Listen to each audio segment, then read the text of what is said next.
Well, moving into our last segment of the day, we have Russia aiming to recover our downed U.S. drone. So if you didn't catch on to this on Tuesday, Russian officials shared plans to salvage the remains of a U.S. military drone that crashed into the Black Sea on Tuesday. Quote, I don't know if we can recover them or not, but we will certainly have to do that, and we will deal with it. This comes from the Secretary of Russia's Security Council, and he said this during a televised remark on Wednesday.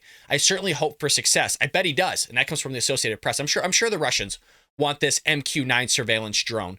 Lord only knows what type of just property we have on that in terms of footage, pictures, data. Who knows what's actually on this? Hell, not just the idea of that it was an actual drone and the type of intellectual property we have on that bad boy. Well, the U.S. military says one of two Russian Su-27 aircraft conducting an intercept struck a propeller of a MQ-9 surveillance drone conducting routine operations in international airspace, causing U.S. forces to bring down the aircraft in international waters.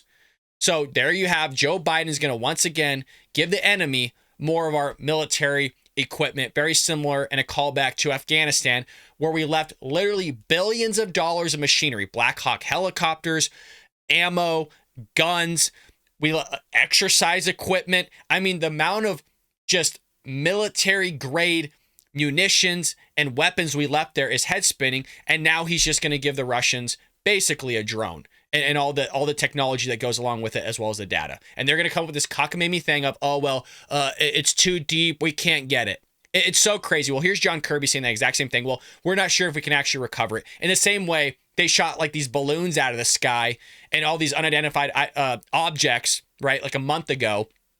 And we still haven't gotten our hands on those. Oh, well, it's in tough terrain. We can't get there. It's amazing that they continue to use this freaking storyline.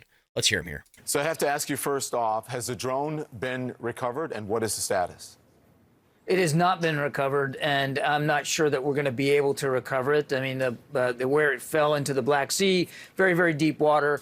So we're still assessing whether there can be any kind of recovery effort mounted. There may not be. Okay, so having said that, you said that the U.S. would do every effort to protect our equities over there. Part of protecting the equity is securing the data that may have been on this drone. Has the U.S. been able to wipe the drone's data or destroy parts of it so that it is not useful to enemies, Russians? What I can tell you, Don, without getting into too much detail here, is that we took steps to protect information and to protect to minimize any effort by anybody else to exploit that drone for useful content. Okay, but you said, you're not saying for sure, you said you took steps to minimize so that others can't exploit. That's so that right. It's not foolproof. Hey, I'm not a big fan of Don Lemon, but that's exactly what's going on in my head. I'm like, you didn't actually say that it was concrete. Yeah, there's no possible way they can get everything off of this.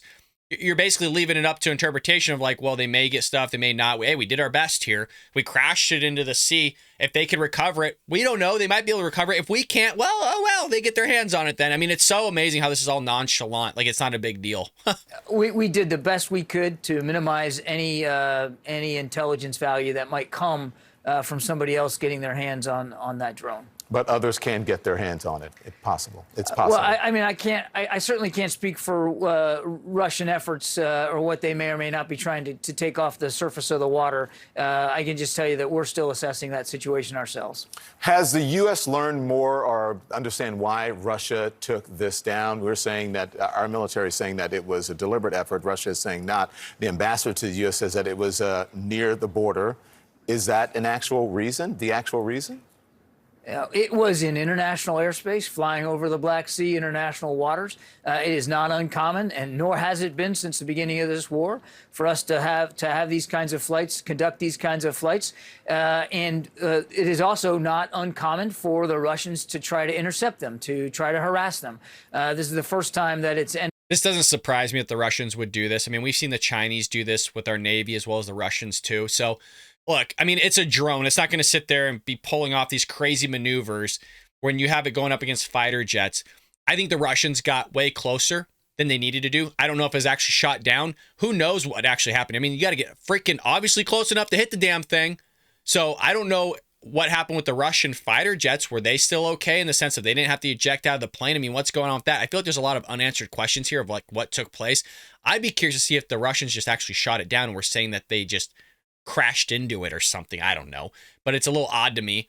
Either way, the Russians, it's bullcrap of what they're doing, but we'll sit there and take it. You know, we always get slapped around and treated like poorly by China, Russia, Iran, North Korea, all these places just shooting off missiles left and right. And we're supposed to just go, hey, keep the drone. Not a big deal. It might be deep, but we'll make sure that we pretend like we did everything we could to get it. But there you go. Have a nice gift. Ended up in this particular circumstance where a Russian pilot actually struck the drone, causing us to have to bring it down. That's the first time that's happened, but it's not the first time that they have intercepted or tried to harass these flights. Should we be more careful? Should the U.S. be more careful about flying in over these waters?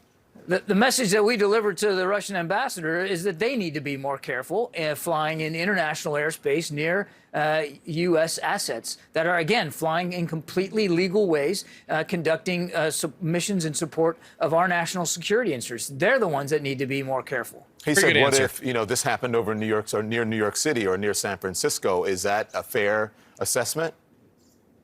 No, it's not. First of all, they don't belong in Ukraine. Secondly, they certainly don't belong in Crimea.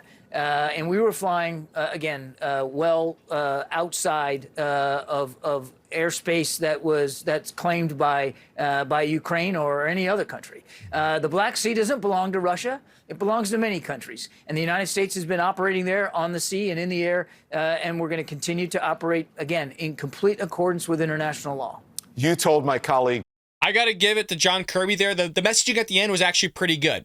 I don't like the way John Kirby answers some questions, especially during the White House press briefings that we cover here all the time on the Bold Brad Show. But the beginning part wasn't a big fan of. Oh, well, we crashed into the sea.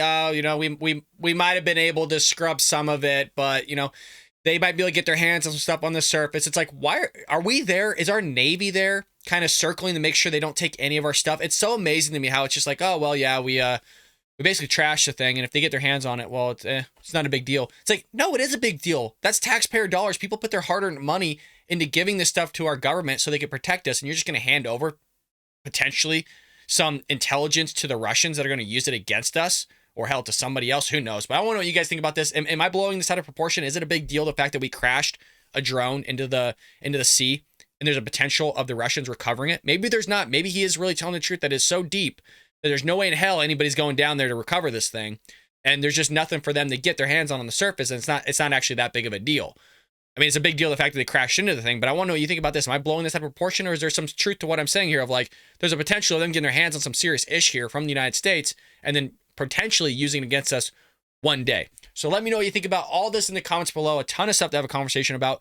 I always love you guys writing in the live chats. We're always spending time together in the mornings. Make sure you head over to our website, baldbrad.com. Buy some merchandise, folks. We got some awesome stuff for you to buy. It'll be shipped to you. Shib got some. Other people have ordered it. I'm being told it's good quality shirts. Hopefully get your mugs in soon. You can buy our book on Amazon by going to the link in description. Again, baldbrad.com is in the description. The link to our book on Amazon is in the description. If you bought the book, can you leave us a 5-star review? We're trying to climb the ladder on Amazon books, and right now we're ranked, I think, like 1,000 something. So I think the more 5-star reviews we get, the more our book will climb among conservative books, and we can actually maybe make a dent in getting conservative thought and ideas out there to new readers and new viewers and listeners of the Bald Brad Show. So again, if you bought the book, go over there and leave us a lovely 5-star review. Please take the time. Somebody's already left a review and left a lovely one, so your help and support would be greatly appreciated on that front. Make sure you hit that like and subscribe button. Share this on social media, folks, and I will see you tomorrow here on the Bald Brad Show. I hope you enjoyed that clip from the Bald Brad Show. If you did, make sure to hit that subscribe button so you can stay up to date on all our future content.